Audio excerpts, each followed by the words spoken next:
తెల్లారి పాటి రోజు చేసే పని. సార్, ఈ వార్తా ఛానల్స్ కానీ ఆయా సామాజిక వర్గాలకు కంప్లీట్ సంబంధించిన వ్యక్తులు ముఖ్యమంత్రులుగా ఉంటే ఆ వర్గాలే అధికారులుగా ఉంటారు ఎక్కువ.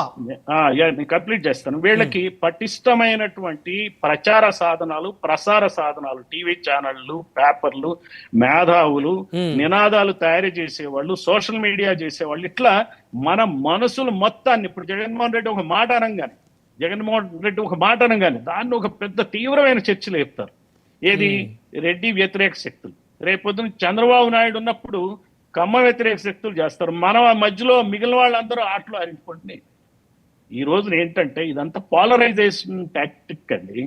చట్టాన్ని వీళ్లే అసలు ప్రజాస్వామ్యానికి చేటైన వ్యక్తులు వీళ్లే. ఇప్పుడు ఈ రోజున మన జేడీ లక్ష్మీనారాయణ గారి చేతిలోనే ఆయన అరెస్ట్ అయి ఉన్నాడు, కేసులకు వెళ్ళాడు, ఇంతవరకు 16 నెలలు జైల్లో ఉన్నాడు.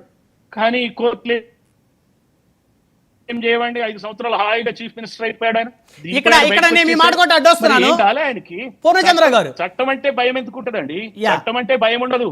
చట్టాన్ని ఎలా డీల్ చేయాలో మాకు తెలుసు, ఈ పోలీసులను ఎలా డీల్ చేయాలో మాకు తెలుసు, ఈ కోర్టులను ఎలా డీల్ చేయాలో, మీడియాను ఎలా డీల్ చేయాలో మాకు తెలుసు. ఈ దృష్టితో ఈ రోజున పాలన సాగుతుంది. ఒక ఆయనేమో డైరెక్ట్ మాట్లాడతాడు, ఇంకో ఆయన మెత్తగా మాట్లాడతాడు, లేదా మాట్లాడిస్తారు. ఈ స్ట్రాటజీస్ డిఫరెంట్ ఉంటాయి. కానీ ఈ రోజున ప్రజల్ని, బీసీ, ఎస్సీ, ఎస్టీ, మైనారిటీల్ని, పేదల్ని తీవ్రంగా అణిచేస్తూ, దోచేస్తూ వీళ్ళు రాజకీయం చేస్తున్నారు. ఏంటి టిప్ ఆఫ్ ది ఐస్బర్గ్. ఇది ఒక చిన్న దృష్టాంతం అంతే. ఒక మాట, పాపం సబ్ ఇన్స్పెక్టర్ ఈ రోజున ఓపెన్ గా అయ్యాడు. ఆయనకి దిక్కేంటి చెప్పండి. గతంలో మనం చూసాం, ఒక డీజీపీ పోస్టింగ్ 2 వారాలు ఉంటే, ఆ కులం ఆయన కాబట్టి 2 వారాలు ఉంటే 2 సంవత్సరాలు డీజీపీని చేశారు. ఇవి దెయ్యాలు వేదాలు వదిలిస్తున్నట్టు పోలీసుల గురించి చెప్పాల్సిందేంటి?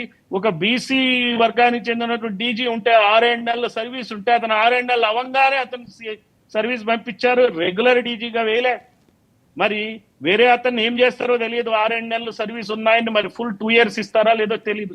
తర్వాత రిటైర్డ్ అయిన పోలీస్ అధికారులు ఈ సీఎంఓలో అధికారుల దగ్గర పనిచేస్తూ ఏఎస్ఐని ఎక్కడ వేయాలా, ఐపీఎస్ ఆఫీసర్ని ఏం చేయాలా అనే ధోరణిలో ఇప్పుడు పాలన సాగుతుంది. జగన్మోహన్ రెడ్డి హయాంలో కూడా పాలన సాగుతాం. జూనియర్ మోస్ట్ వ్యక్తిని కూడా కులానికి చెందితే సిఎస్లు చేస్తారు, డీజీలు చేస్తారు. What kind of message they are sending? ఇవన్నీ ఎన్ని సంవత్సరాల నుంచి సాగుతుంది సార్ ఈ పరిస్థితి? ఎన్ని సంవత్సరాల నుంచి ఇలా సాగుతుంది అనుకోవచ్చు మనం?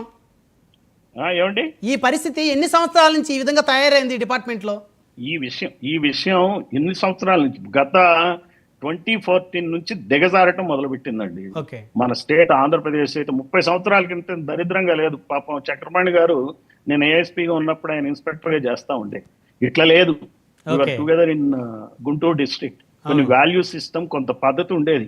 మేము నో అని చెప్తే ట్రాన్స్ఫర్ పోస్టింగ్ వేయటానికి, లేదంటే ఎస్పీ ఒప్పుకోవట్లేదయా, చేయటానికి కుదరదని పైన వాళ్ళు ఎమ్మెల్యేలకు సర్ది చెప్పుకునేవాడు. ఇప్పుడు అట్లా కాదు, ఎస్పీనే మార్చాలనుకుంటున్నారు. ఇప్పుడు ఎస్పీ ఒప్పుకోవట్లేదంటే ఎస్పీనే మార్చాలనుకుంటున్నారు. అదే ఈ సిస్టమ్ 2014 నుంచి భయంకరంగా ఆంధ్రప్రదేశ్ లో తయారైంది. బాగా డబ్బులు సంపాదించడం నాయకులు నేర్చుకున్నారు. 4,000-5,000 కోట్ల బడ్జెట్ పెట్టుకుని అటు సీఎం అభ్యర్థులు, అటు టీడీపీ కానీ ఇటు వైసీపీ కానీ గెలవటం అనేటువంటి ఒక ప్రాతిపదికన అదొక పెద్ద కంపెనీ అండి.